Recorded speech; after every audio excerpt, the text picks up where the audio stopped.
చేసిన తప్పే మనం మనకి చెల్లెళ్ళు ఉంటారు, అప్పలు ఉంటారు. మరి ఏం చేశారు? 2 గంటలు ఏం చేశారు? ఇప్పుడు గుర్తొచ్చిందా?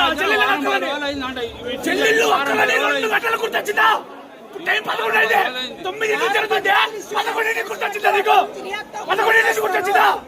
వారం 10 రోజులు అయింది. రియాక్ట్ అయితే తెలుసు. మరి ఏం చేస్తారు? 2 గంటల నుంచి జరుగుతుంది.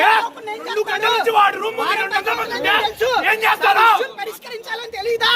ఆడి మీద వచ్చేసిన తర్వాత అమ్మాయి మీద వీడియో వచ్చిన అమ్మాయి మీద వచ్చేదాకా పరిష్కరించాలని మీకు తెలీదా? కాలేజ్ డైరెక్టర్కి తెలీదా? ఎవరికి తెలీదు?